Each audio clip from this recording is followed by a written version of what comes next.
You touched a cricket? Yeah. Oh, do tell. You had a cricket stuck in your hair, hon? Such a great story. Oh, the old cricket in the hair story.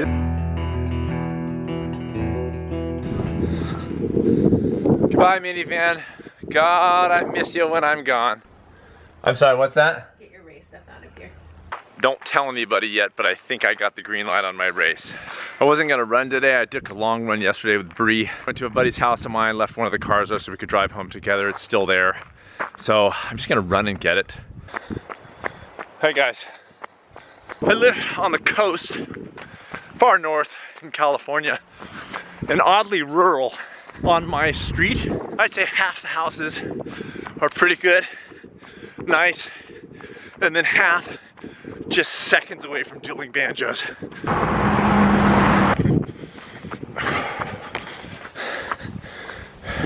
There he is. Bam, I need a new sticker. That was a little over 4 miler. I'm just not in the training mode yet. I've got to get my head in the game for the 50K. Quick stop to the market. It's pizza night tonight. We have everybody make their own pizzas. Just got home. Ronan wants to take a run. Kid wants to take a run. What am I gonna do? When I say no? Momentarily forgot I had twins. Now they both want to go. Do you have the stopwatch? Yes. Where is it? Let's see. In my pocket.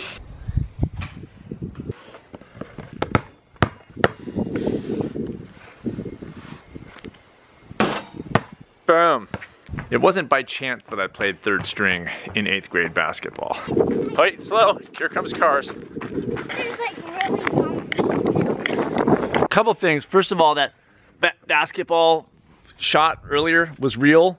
And here we go. Here's round 2. Second shot of the day. I'm not kidding. Did you see that? So many times in the last few years of doing my podcast, I've gotten emails from people who are upset because they're changing things about their life and they're taking on some cool stuff, but they're friends with somebody or they have a family member that isn't, and they want to help that person. I want to tell that person, hey, listen, you should do this and this and this. What they don't want to hear is that it is entirely about the example they set. This comes up a lot when I speak at Veg Fest and things like that. They want the world to change. I get it, but they are going after people and they're modeling anger and they're modeling resentment. People respond most, if not entirely, to what you model in the world. So for like with my kids, first and foremost, beyond what I could ever tell them is a focus on what I am to them. And this is not like I am the best example ever. I have no idea 20 years from now if my children are gonna be like, yeah, you were the worst example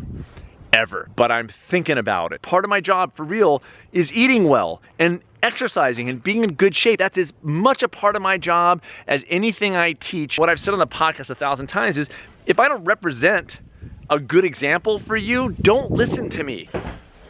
Oh my God. Okay, I've been wanting to do this for a long time. Can you see that? LA Weekly People's Choice Award, Sid-Hillman Quartet. Those were the glory days, man. I'll tell you what, I was living large back then. A couple months ago, we had guests over, and so I took my guitar and amplifier out of my podcast studio. Now I just brought it back up. I have a music step on my steps list. I've been playing ukulele every week, but guys, ukulele, I mean, it's great, but it doesn't cut it. It's not a Gibson Les Paul through a Fender amp. In my talks, I often talk about a quote by Albert Schweitzer, which if I planned the videos ahead, I would have memorized. Example isn't the main thing in influencing others, it's the only thing. Earlier when the twins asked to go running, I don't tell my kids that they should run. They see me and they see Lisa. It's a value that's part of our family. We don't really draw attention to it. You know why I like that? I'd rather not have to tell people what they should and shouldn't do, even my kids. The best way to get them to do it is for us to do it ourselves and to live that example for our kids, give them something to model. Every time you feel frustration about what somebody else is doing, see that as a signal to work more on yourself.